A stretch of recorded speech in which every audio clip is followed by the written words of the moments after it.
बिस्मिल्लाह करते हैं। Coordination compound बहुत इंपॉर्टेंट टॉपिक है। हमने कल डिस्कस किया था ट्रांजिशन एलिमेंट्स का इंट्रोडक्शन।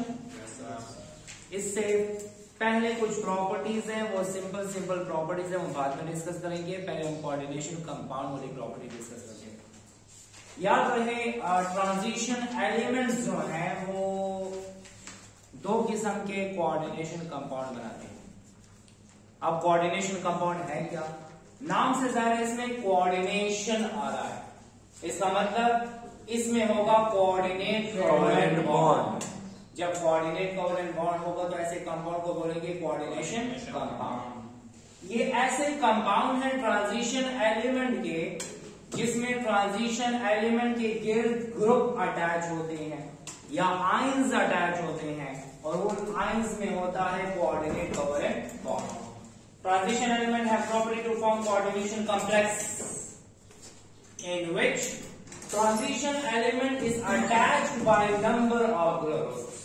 अगर हम बाद में देखेंगे कि लेट्स सपोज हमारे पास प्लैटिनम है तो प्लैटिनम के गिर्द अटैच होता है क्लोराइड, एक कंपाउंड है chloride chloride chloride and chloride. मतलब एक प्लैटिनम जो है, platinum is a transition element, this is surrounded by ions. ये नेगेटिव भी हो सकता है, ये पॉजिटिव भी हो सकता है, ये न्यूट्रल भी हो सकता है। तो इस वजह से मैंने लिखा हुआ है कि it is surrounded by groups और आयंस, और ये अटैच होता है बाय कोऑर्डिनेट कोवेलेंट बॉन्ड। ये क्लोराइड इलेक्ट्रॉन पेयर डोनेट करता है, क्लोराइड इलेक्ट्रॉन पेयर डोनेट करेगा, तो ऐसे कंपाउंड को बोला जाता है कोऑर्डिनेशन कंपाउंड। अब कोऑर्डिनेशन कंपाउंड दो किस्म के होते हैं। एक ऐसा कंपाउंड होता है जिसको पानी में डिसॉल्व करो तो आयंस में कन्वर्ट हो जाता है, और ऐसा है कि दूसरा डिसॉल्व नहीं होता, मतलब डिसोसिएट नहीं होता। लेट्स सपोज जैसे हम कहते हैं सोडियम क्लोराइड को पानी में डिसॉल्व करो, सोडियम आयन अलग, क्लोराइड आयन अलग हो जाता है। तो मतलब ये हुआ ऐसे आयन को बोलते हैं आयोनाइजेबल। एक ऐसा कोऑर्डिनेशन कंपाउंड होता है जो आयोनाइजेबल होता है, और एक ऐसा होता है जो आयोनाइजेबल नहीं होता। मैं बताता हूँ, फिलहाल डेफिनेशन क्लियर है ना कि ट्रांजिशन एलिमेंट कोऑर्डिनेशन कंपाउंड बनाते हैं जिसमें ट्रांजिशन एलिमेंट के गिर्द ग्रुप्स अटैच होते हैं या आयंस होते हैं, और वो अटैच होते हैं by coordinate covalent bond. Now we have two types of coordination compound on the basis of its behavior in solution। Solution में उनके behavior की बेस पे है।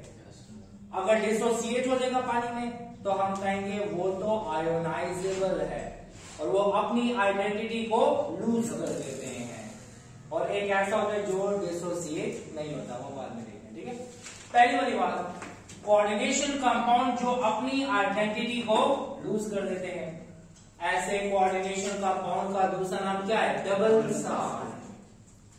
NaCl नॉर्मल साल्ट है, Na2CO3 नॉर्मल साल्ट है, लेकिन कुछ ऐसे साल्ट है जिसका नाम सुना होगा पोटैश एलम।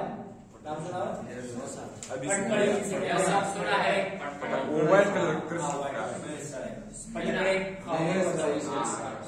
वो अक्सर वो कहीं पर कट लग जाता है तो कट को सर्टिफिकेट को ज्यादा देते हैं। ये अरमान बस जब रंज करते हो तब हाँ तब ऐसा हमारे क्लास में सारे ना करो यार। सुनो यहाँ, अच्छा उसको हम डबल साल्ट कहते हैं। लेट्स सपोज पोटैश एलम है, पोटैश एलम जिसको हम कहते हैं पोटेशियम एल्यूमिनियम सल्फेट। इसमें K2SO4 एक साल्ट है, एल्यूमिनियम सल्फेट दूसरा साल्ट है, ये दोनों कंबाइंड फॉर्म में है, और इससे कितने वाटर अटैच है? 24। तो पोटैश एलम का फार्मूला क्या है? K2SO4 Al2SO4 whole 3 and 24H2। अब हमें कैसे पता लगेगा कि ये एक्चुअल मानों में कोऑर्डिनेशन कंपाउंड है या डबल साल्ट है? तो आपने वो कंपाउंड लेना है, पानी में डाल देना है। अगर पानी में डालने के बाद वो डिसोसिएट हो जाए तो हम कहेंगे असल मानों में कोऑर्डिनेशन कंपाउंड नहीं है, ये तो डबल साल्ट है। क्या है? Double salt. जब हम पोटैश आयन को पानी में डाल देते हैं, पोटेशियम आयन अलग, सल्फेट आयन अलग, एल्यूमिनियम आयन अलग और सल्फेट आयन अलग हो जाता है। ये सारे किसमें डिसोसिएट होता है? आयंस में। तो डबल साल्ट स्टेबल होता है, लेकिन किस स्टेट में? सॉलिड। जब तक वो सॉलिड है तो वो ऐसा रहेगा, लेकिन जैसे ही उसको डाल देते हैं पानी में तो वो डिसोसिएट हो जाता है into ions completely when added to water. मैंने कहा जब पोटैश आयन को पानी में डालो तो हमें पोटेशियम आयन मिलेगा, एल्यूमिनियम आयन मिलेगा और सल्फेट आयन मिलेगा। ऐसे साल्ट को बोला जाता है डबल साल्ट। एक और इंपॉर्टेंट साल्ट है, डबल साल्ट है, जिसको मोहर साल्ट कहते हैं। ये बहुत इंपॉर्टेंट है, आपके सेकेंडरी के प्रैक्टिकल्स में है कि जब हम आयरन की अमाउंट मालूम करते हैं तो वो मोहर साल्ट का हम एज स्टैंडर्ड देते हैं। ठीक है, तो याद रहे मोहर साल्ट में क्या क्या होता है वो भी याद रखना है, पोटैश एलम में क्या क्या होता है वो भी याद रखना है, क्योंकि अक्सर एमसीक्यू में आता है कि पोटैश एलम का सही नाम क्या है। तो ये है पोटेशियम एल्यूमिनियम सल्फेट। कितने वाटर हैं? 24। मोहर साल्ट का नाम क्या है? Ferrous ammonium sulphate. कितने वाटर हैं? 6 वाटर। ठीक है, एक फेरस सल्फेट है और दूसरा एमोनियम सल्फेट। तो ये कितने साल्ट हैं? 2 साल्ट हैं। अब देखते हैं ये डबल साल्ट है या कॉम्प्लेक्स है। पानी में डालेंगे तो हमें Fe+2 आयन अलग मिलेगा, सल्फेट आयन अलग मिलेगा और एमोनियम आयन अलग मिलेगा। इसका मतलब ये कौन सा साल्ट है? Double salt. ठीक है, अब सही मानों में कॉम्प्लेक्स कौन सा है? ये वाला कंपाउंड है, वो एग्जाम्पल लिखिए। याद रहे कोऑर्डिनेशन कॉम्प्लेक्स ऐसा हमें दिखाई देता है, इसके अंदर कौन कौन सी चीजें हैं वो हम बाद में डिस्कस करेंगे। फिलहाल मैं आपको बता रहा हूं कि ये क्या होता है।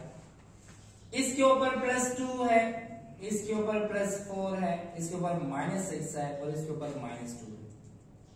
ठीक है, अब कितने आयन्स आ रहे हैं? 2 है पोटेशियम, 1 है प्लैटिनम और 6 है क्लोराइड। हम एक्सपेक्ट करते हैं कि जब इसको पानी में डाल देंगे तो कितने पोटेशियम होने चाहिए? 2। 1 होना चाहिए प्लैटिनम और 6 होने चाहिए क्लोराइड। ऐसे होना चाहिए, लेकिन याद रहे हमें मिलता है सिर्फ 2 पोटेशियम आयन और 1 ये पूरा का पूरा आयन। मतलब ये वाला डिसोसिएट नहीं होता। जब ये डिसोसिएट नहीं हुआ तो ये असल मानों में कोऑर्डिनेशन कंपाउंड है। ठीक है, तो याद रहे कि on the basis of its behaviour in solution we can distinguish between a double salt and a complex salt. Double salt पूरा का पूरा आयोनाइज हो जाता है, लेकिन कॉम्प्लेक्स सॉल्ट जो डिसोसिएट होगा तो ये कैटायन अलग हो जाएगा, लेकिन ये स्फीयर का स्फीयर वैसे का वैसा रहेगा। मतलब प्लैटिनम और क्लोराइड अलग नहीं होंगे। ठीक है, तो मैंने कहा दोज कंपाउंड और transition element which are stable in as well as in solution and do not dissociate into its ion and retain its identity. इनकी आइडेंटिटी वैसे की वैसे रह जाती है। ठीक है, तो अगर आपसे बोला जाए कि what is the basic difference between double salt and complex, समझ आ गई? Double salt dissociates into ions while complex do not dissociates. Double salt lose its identity, लेकिन ये अपनी आइडेंटिटी को लूज नहीं करता। ठीक है, अब कोऑर्डिनेशन कॉम्प्लेक्स में क्या होता है? इसमें मेटल एटम होता है दरमियान में। कहा? दरमियान। ठीक है, और इसको सराउंड करती हैं स्पीशीज। अब वो स्पीशीज न्यूट्रल हो सकती है, पॉजिटिव हो सकती है या नेगेटिव होती है, और वो अटैच होते हैं कौन से बॉन्ड से? और जो चीज सराउंड कर रही है उसका नाम है लिगैंड। डिटेल में पढ़ते हैं तो आ गया, लेकिन फिलहाल आपको इतना पता होना चाहिए कि कोऑर्डिनेशन कॉम्प्लेक्स में क्या होता है। कोऑर्डिनेशन कॉम्प्लेक्स या कोऑर्डिनेशन कंपाउंड में एक होता है मेटल एटम सेंटर में। कहा होता है? सेंटर। और उसके इर्द क्या होते हैं? आयंस होते हैं। और वो आयन कौन सा बॉन्ड बनाते हैं? इस कंपाउंड को बोलते हैं कोऑर्डिनेशन कंपाउंड। जो सराउंड कर रहा है उसको लिगैंड कहते हैं। क्या बोलते हैं? लिगैंड। डिटेल में पढ़ेंगे, ठीक है। So this is the basic difference between double salt and complex salt. अब आते हैं एग्जाम्पल। एक एग्जाम्पल ये है। अच्छा, एक और बात, कोऑर्डिनेशन कंपाउंड को हम कोऑर्डिनेशन या मेटल कॉम्प्लेक्स भी कहते हैं। क्या कहते हैं? Metal complex. Why this is called as metal complex? क्योंकि इसमें हमारे पास सेंट्रल एटम होता है और वो एटम कौन सा होता है? मेटल का। ठीक है, कोई मसला? एक कंपाउंड का नाम है पोटेशियम फेरोसाइनाइड। क्या नाम है? Potassium ferrocyanide. क्या नाम है? अच्छा, और दूसरा है सोडियम नाइट्रोक्लोराइड। क्या बोलते हैं? Sodium nitrochloride. ये कंपाउंड याद रखें, सोडियम नाइट्रोक्लोराइड एक टेस्ट के तौर पे इस्तेमाल होता है ताकि हम मालूम कर सकें कि अल्डिहाइड है या कीटोन है। ठीक है, तो ये अल्डिहाइड और कीटोन को डिस्टिंग्विश करने के लिए इस्तेमाल किया जा सकता है सोडियम नाइट्रोक्लोराइड। इसमें 2 सोडियम है, आयरन है, साइनाइड 5 है, NO है। हम इसका नाम पढ़ेंगे। अच्छा, हम इस कंपाउंड का नाम कैसे देते हैं? सारे रूल्स हैं। अच्छा, तो ये है introduction about double salt and coordination complexes. Now what are the terminologies used in coordination compound? इनमें कौन कौन सी टर्मिनोलॉजीज है? पहली बात, इसमें आपको स्क्वायर ब्रैकेट नजर आ रहा है? Yes sir. इस स्क्वायर ब्रैकेट को कहते हैं कोऑर्डिनेशन स्फीयर। क्या बोलते हैं? Coordination sphere. Coordination sphere. Coordination sphere. अच्छा, देखिए, the square brackets are called as coordination sphere. इसके अंदर होता है एक मेटल जो इलेक्ट्रॉन पेयर एक्सेप्ट करता है और एक होता है नॉन मेटल जो इलेक्ट्रॉन पेयर डोनेट करता है। असल में कोऑर्डिनेशन कॉम्प्लेक्स यही है। Coordination sphere consist of 2 species. One of them is electron pair acceptor और दूसरा इलेक्ट्रॉन पेयर डोनर। ठीक है, मैंने यहाँ पे लिखा हुआ है कॉम्प्लेक्स आयन हो या कोऑर्डिनेशन स्फीयर, ये असल में क्या चीजें हैं? Square brackets. स्क्वायर ब्रैकेट को कॉम्प्लेक्स आयन कहते हैं या कोऑर्डिनेशन स्फीयर कहते हैं, जिसके अंदर मौजूद होता है एक मेटल जो इलेक्ट्रॉन पेयर को एक्सेप्ट और एक होता है लिगैंड जो इलेक्ट्रॉन पेयर को डोनेट करता है। जो नॉन मेटल्स है ना, इनको लिगैंड कहते हैं जो इलेक्ट्रॉन पेयर डोनेट करते हैं। चिकम इलेक्ट्रॉन पेयर वर्किंग वहां पे लिगैंड हुई, चिकम एक्सेप्ट किया था मेटल एटम। ये देखिए डेफिनेशन पॉज करो समझ के हर सबक ले स्टार्ट। अच्छा, तो मैंने कहा कि कोऑर्डिनेशन कॉम्प्लेक्स में कुछ टर्मिनोलॉजीज हैं। ये जो स्क्वायर ब्रैकेट्स हैं इनको हम कोऑर्डिनेशन स्फीयर कहते हैं और कोऑर्डिनेशन स्फीयर में 2 चीजें होती हैं। एक होता है मेटल जो इलेक्ट्रॉन पेयर को एक्सेप्ट करता है और दूसरा जो होता है नॉन मेटल जो इलेक्ट्रॉन पेयर को डोनेट करता है। तो जो डोनर है वो लेविस कॉन्सेप्ट के मुताबिक लेविस बेस है और जो इलेक्ट्रॉन पेयर एक्सेप्टर है वो लेविस एसिड होता है। ठीक है, इन दोनों की कॉम्बिनेशन से जो कंपाउंड बनता है उसको हम कहते हैं कोऑर्डिनेशन कॉम्प्लेक्स। ठीक है, अच्छा, अब स्फीयर के लेफ्ट साइड पे कुछ है, क्या है? सोडियम है। सोडियम पे कौन सा चार्ज होता है? पॉजिटिव, बट ये कैटायन है। ठीक है, कभी कभी स्फीयर के राइट साइड पे कुछ होता है तो वो होगा तो क्या होगा? नेगेटिव। सल्फेट के ऊपर कितना चार्ज है और इधर एक सोडियम पे प्लस। याद रहे, these cation and anion are not the part of coordination complex। ये हो कि ना हो, कॉम्प्लेक्स पे कोई इफेक्ट नहीं होता। ये किस बेसिस पे आते हैं? इस पे कितना चार्ज है तो इस पे क्या होगा? -4। ये कैटायन देखता है कि कोऑर्डिनेशन स्फीयर के ऊपर -4 चार्ज है। क्या चार्ज है? तो 4 सोडियम आके अटैच हो जाता है। तो मतलब वो सिर्फ पॉजिटिव नेगेटिव के दरमियान अट्रैक्शन है। अच्छा, सल्फेट के ऊपर कितना चार्ज है? -2, तो इस पे क्या होगा? तो मतलब ये हुआ कि जो स्फीयर के ऊपर चार्ज है उसकी बेस पे कैटाइन या उसकी बेस पे एनाइन अटैच होता है। ठीक है, तो मैंने लिखा हुआ है कैटाइन और anion are not the part of coordination complex. ये कोऑर्डिनेशन कॉम्प्लेक्स का हिस्सा नहीं है। असल में ये सिर्फ और सिर्फ न्यूट्रलाइज करते हैं। क्या करते हैं? किसको? चार्ज ऑफ कोऑर्डिनेशन स्फीयर को। चार्ज कितना है? इसके ऊपर कितना आ जाएगा? तो मतलब इस कॉम्प्लेक्स में हमें कोई चार्ज नजर नहीं आता। क्यों? क्योंकि कैटाइन ने उसके चार्ज को न्यूट्रलाइज किया हुआ है। ठीक है, but cation is not the part of coordination compound. ये anion is not the part of coordination compound. मैं कहता हूं सोडियम नहीं है तो ना हो, इसके ऊपर कौन सा चार्ज होगा? -4 होगा। असल में कॉम्प्लेक्स इसके अंदर होता है। ठीक है, अच्छा, ये सिर्फ और सिर्फ आते हैं ताकि इसके चार्ज को न्यूट्रलाइज कर सकें। ठीक है, अच्छा, तो मैंने कहा कि कोऑर्डिनेशन स्फीयर कैटायनिक भी हो सकता है, एनायनिक हो सकता है, न्यूट्रल हो सकता है। कैट आयोनिक का मतलब इसके ऊपर कौन सा चार्ज है? एन आयोनिक का मतलब इसके ऊपर कौन सा चार्ज है?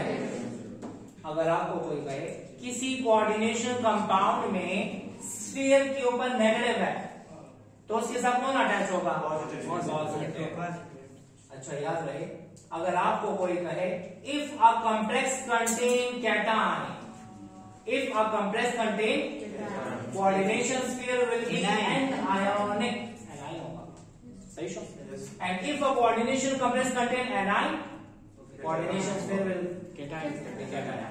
अगर एनाइन होगा तो कैटायनिक होगा, और अगर कैटायन होगा तो, और अगर कोई चार्ज नहीं है तो ना कैटायन होगा और ना एनाइन होगा।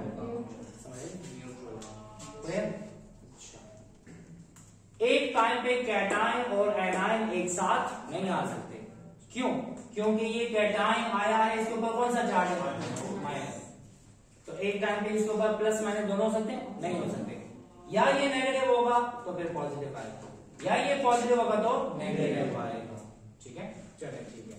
अब इट में बी कैटायनिक, इट में बी एनायनिक, इट में बी न्यूट्रल। ठीक है, अब आते हैं सेंट्रल मेटल एटम की तरफ। ये तो ऑलरेडी डिस्कस कर लिया।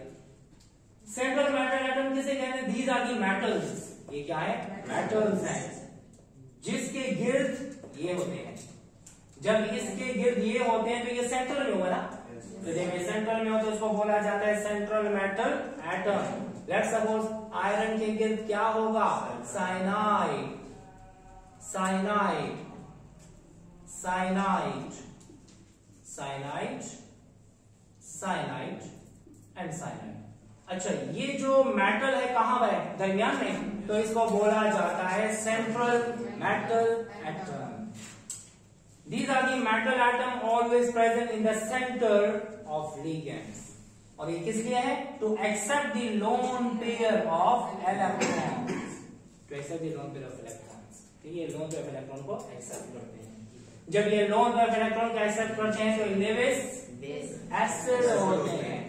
Lewis कॉन्सेप्ट के मुताबिक इलेक्ट्रॉन पेयर लेने वाला एसिड, इलेक्ट्रॉन पेयर देने वाला बेस कहलाता है। अब आते हैं लिगेंड्स की तरफ। लिगेंड्स क्या है? ये वो स्पीशीज हैं जो डोनेट करते हैं लोन पेयर ऑफ इलेक्ट्रॉन्स को। जो इलेक्ट्रॉन पेयर डोनर होते हैं उनको लिगेंड कहा जाता है। Now ligands are also called as Lewis bases. ठीक है, अच्छा, on the basis of number of lone pair, जो चीज एक लोन पेयर दे सकती है तो ऐसे लिगेंड को मोनोडेंटेट कहते हैं। जो दो लोन पेयर दे सकता है बाइडेंटेट कहते हैं। जो दो से ज्यादा लोन पेयर दे सकता है पॉलीडेंटेट। ये बहुत इंपॉर्टेंट टॉपिक है, अक्सर इससे एमसीक्यूज और क्वेश्चंस भी आते हैं शॉर्ट। ठीक है, तो ये चीजें याद रखें। मोनोडेंटेट लिगेंड वो होते हैं जो सिर्फ और सिर्फ एक लोन पेयर डोनेट करते हैं। अब देख लेते हैं एग्जांपल। फ्लोरीन पे minus, fluoride, fluoride, bromide, iodide, cyanide, acetate, all these can donate only one lone pair. Water neutral है। ये असल में कौन से लिगेंड्स हैं? Negative ligands. ये नेगेटिव है लेकिन एक लोन पेयर दे सकते हैं। ये न्यूट्रल है और एक लोन पेयर दे सकते हैं। वाटर के पास कितने लोन पेयर हैं? लेकिन एक टाइम में एक लोन पेयर दे सकता है, क्योंकि जब ये एक बार लोन पेयर दे दे तो इसके ऊपर आता है पॉजिटिव चार्ज। आपने देखा होगा कि हाइड्रोजन आयन इससे क्या लेता है? Lone pair. तो इसे क्या बनाता है? H3O hydronium ion, hydronium ion बनाता है। कभी आपने देखा है कि एक और लोन पेयर लेने के लिए हाइड्रोजन आ जाए? कभी ऐसा इसको देखा? नहीं देखा। क्यों? जब एक बार लोन पेयर दे दे तो इसमें कौन सा चार्ज आएगा? पॉजिटिव का मतलब इलेक्ट्रॉन डेफिशिएंट। इलेक्ट्रॉन डेफिशिएंट का मतलब वो फर्दर इलेक्ट्रॉन पेयर नहीं दे सकता। ठीक है। अच्छा, ये है वाटर और ये है एमोनिया। एमोनिया भी एक लोन पेयर दे सकता है और इसका नाम हम बाद में पढ़ेंगे, हाइड्रोजीनियम। Yes sir. ठीक है। हाइड्रोजीन का नाम सुना आपने? ये है रॉकेट फ्यूल के तौर पे इस्तेमाल करते हैं। NH2 ये है हाइड्रोजीन। एक लोन पेयर इधर है और एक लोन पेयर इधर है। रिजवान, अगर इसका लोन पेयर ले लेता है हाइड्रोजन तो NH2 से बन जाएगा NH3। कौन सा चार्ज आएगा? प्लस। लेकिन इधर प्लस है, वहां तो लोन पेयर है ना। तो अगर आपको कोई कहे हाइड्रोजीनियम पे तो पॉजिटिव है तो कैसे लोन पेयर डोनेट कर सकता है?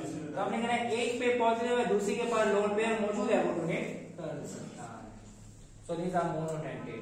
ठीक है। Fluoride, chloride, bromide, hydride, cyanides, acetate, water, ammonia, hydrogenium. ठीक है। नाम देने के मैं तरीके बताऊंगा। अब बाइडेंटेट। बाइ का मतलब दो डोनेट कर।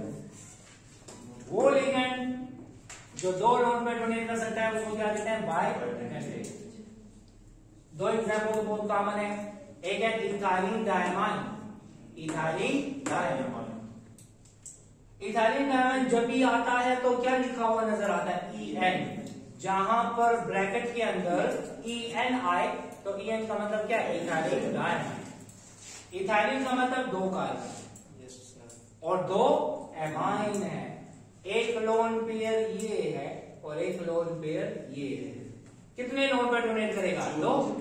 तो ये हो गया कौन सा डेंटेट? बाइडेंटेट। ठीक है। ये है ऑक्सलेट। ऑक्सलेट कैसे बनता है? ऑक्सैलिक एसिड से बनता है। ठीक है। अच्छा, ऑक्सैलिक एसिड कैसे होता है? ऐसे होता है। Yes sir. ये है ऑक्सैलिक एसिड। ऑक्सैलिक एसिड का हाइड्रोजन गया तो इधर कौन सा चार्ज आया? और इधर से हाइड्रोजन गया तो कौन सा चार्ज आया? लोन पे यहां से डोनेट, दूसरा लोन पे यहां से डोनेट, तो कितने डोनेट कराए? तो बाइडेंटेट। वो लिगेंड जो दो लोन पे डोनेट करते हैं, तो एक ही एग्जांपल है इथाइलिन डायमाइन और एक है ऑक्सलेट। बाकी में फिर ये दो याद। ठीक है। अच्छा, अब आते हैं, इस पे कोई चार्ज है? ये तो न्यूट्रल है, मतलब ये है न्यूट्रल लिगेंड। और ये क्या है? Negative ligand. कौन सा चार्ज है? -2 चार्ज। देखें, जब इथाइलिन डायमाइन आएगा ब्रैकेट के अंदर तो वो EN लिखा हुआ नजर आएगा। EN का मतलब इथाइलिन डायमाइन। और अगर ऑक्सलेट आएगा तो C2O4 आएगा। C2O4 का मतलब दो कार्बन और 4 ऑक्सीजन। जब ये लिखा हो तो आपने कहना ये क्या है? ऑक्सलेट है। ठीक है। पॉलीडेंटेट लिगेंड की तरफ आए। वो लिगेंड जो डोनेट करता है more than 2 lone pair of electron are called as polydentate. एक एग्जांपल देख लें और दूसरी एग्जांपल पेपर में आई थी 2019 के एग्जाम में आया था। Ethylene diamine tetra acetate. इस नाम और इस नाम में ज्यादा फर्क नहीं। Ethylene diamine, ethylene diamine. अच्छा, पहले हम ऐसे लिख देते हैं CH2CH2 ये इथाइलिन हो गया। अलस एक नाइट्रोजन दूसरा नाइट्रोजन, ये हो गया डायमाइन। कितने हाइड्रोजन है? दो। इधर कितने हैं? दो। टोटल कितने? 4। इन 4 हाइड्रोजन की जगह पे 4 एसीटेट आएंगे। क्या आएंगे? 4 एसीटेट। ये हुआ CH2CH2 इथाइलिन, दो हो गए amine. CH2COO minus, CH2COO minus, CH2COO minus और CH2COO माइनस। इसे बोलते हैं इथाइलिन डायमाइन 1 2 3 4 टेट्रा एसीटेट। ऐसे अगर याद करेंगे तो फिर मुश्किल नहीं होगी। ठीक है। अगर आपसे बोला जाए इसको सिंपली क्या बोलते हैं, EDTA, क्या बोलते हैं, EDTA कितने लोन पे डोनेट करता है, 6 करता है। ये है 1 2 3 4 5 6। This is hexadentate